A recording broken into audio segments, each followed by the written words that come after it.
It doesn't matter how many times you run this paint scheme, it will always be one of the most iconic race cars in motorsports history. Here is Jeff Gordon's 2015 AXALTA Rainbow Chevrolet SS.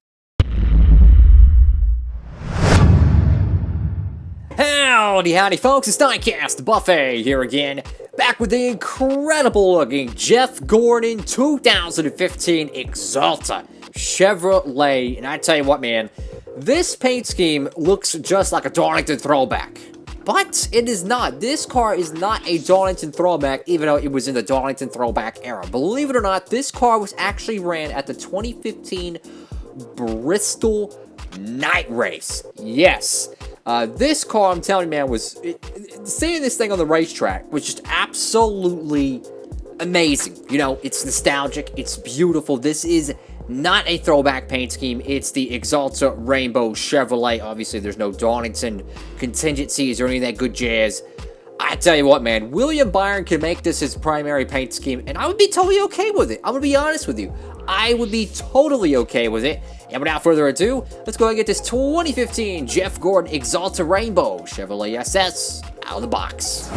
Here she is, folks, right out of that good old box, and holy cow, man, look how absolutely stunning this diecast is. I mean, retro, rainbow, Jeff Gordon. Before we jump right into the diecast review, check this out. Here's a 2018 William Byron Darlington throwback, and I tell you what, man, stunning paint schemes here. I mean, you got both of them right here. We'll try to see how they compare real quick. We'll do a quick little side-by-side. I tell you what, man, incredible little stuff here. I mean, obviously, the blue stripe right here, the metallic thing is not present on the 2018.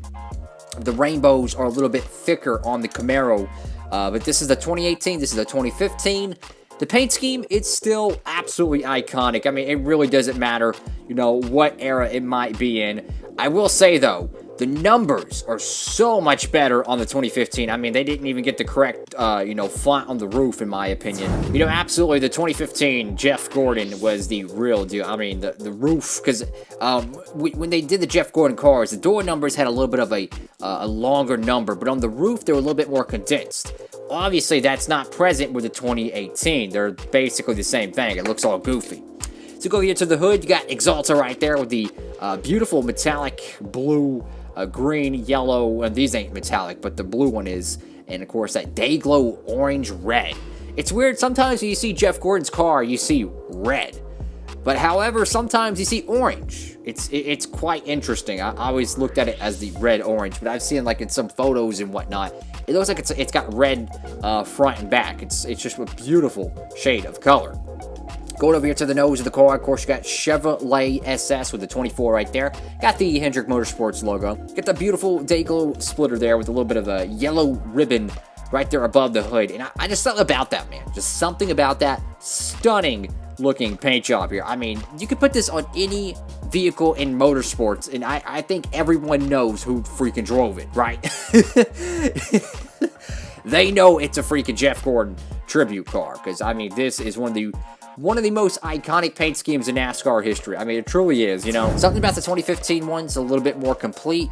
Looking at it off camera, they look almost the same. Like, literally almost the same. It might just be the clear coat that's making it look a little bit different. But I tell you what, man, look at the contingencies. I mean, incredible. I mean, look at this. You got sponsors all over this freaking race car, man. I mean, good God almighty, man.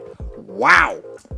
So you got NASCAR race car right there, NASCAR Sprint Cup Series mechanics wear, Holly E5 3M, got, what is that, IR, got Duralast brakes, Flowmaster, free scale, AARP, Real Possibilities 3M, you got the bone marrow deal there, you got, I don't know what the top one is, I see AXALTA, Bosch, I think that's Freightliner, McTool, Simeons, you got the Jeff Gordon deal right there, you got Panasonic, got, of course, Valvoline, when they started to sponsor the Hendrick group. You got AXALTA right there, Pepsi, and AXALTA once again with the American ethanol ring. The famous Jeff Gordon Rainbow Warriors, you know, paint scheme. I mean, you gotta think about it though. The most famous cars in NASCAR history. The black number 3, right? The petty blue 43. Rainbow 24, and You know, honestly, I can't really say that about Johnson, though, unfortunately, with Jimmy Johnson, because he drove so many different paint schemes. You know, like Kyle Busch, if he wins a crapload of championships, we're going to remember him just on the M&M's car, right?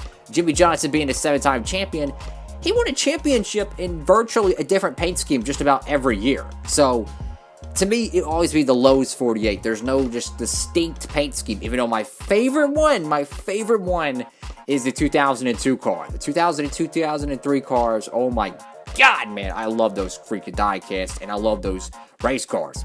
Of course, over here to the caboose, you got the black spoiler right there. Got the Chevrolet bow tie, back to those good bumpers of the Gen 6 era. Of course, you got those beautiful Gen 6 back bumpers. You got the Chevrolet SS.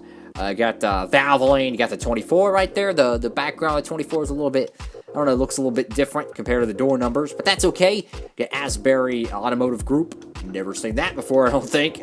Or at least my memory doesn't serve me correct. I don't remember seeing that anytime soon, but I just, wow, man. Talk about a freaking throwback diecast here. I mean, this thing is just absolutely stunning. And what in the world is going on with that freaking roof rail decal? Wow. I mean, that thing's doing the freaking, it's doing the skedaddle there. I mean, what the heck? That thing's not even on the freaking roof rail. Wow. So you got the 24 right there. I gotta say, though, the quality of this car, like the actual decal placement, besides that, I gotta say, it's actually very good. Like, I'm not seeing any air bubbles, any significant paint chips. You know, the Goodyear logo, just something about that looks really cool with the stripes underneath it. But I gotta say, though, the quality of this diecast is very, very good. Of course, you got the 24, you got Asbury Automotive Group once again. You got Drive to End Hunger right here on the deck lid, alongside with ARP, Real Possibilities. I tell you what, man, stunning diecast. Of course, this was from 2015, so this was his final year in NASCAR and one of his final diecast releases. But man, I still remember watching this race live on TV, and it was a talk of the town that whole freaking week. And I was begging and hoping that Gordon was going to do a throwback to the rainbow cars, and by God, he did. Anyways, folks, thank you all so much for watching the video. Make sure to give it a big thumbs up, like, comment, and subscribe. Hope to see you on the next NASCAR Diecast review. Incredible stuff right here. Awesome throwback-esque diecast to the era that I think is freaking awesome. With all that being said, folks, hit that notification bell. Have a great one. Stay humble. Diecast Buffet signing off.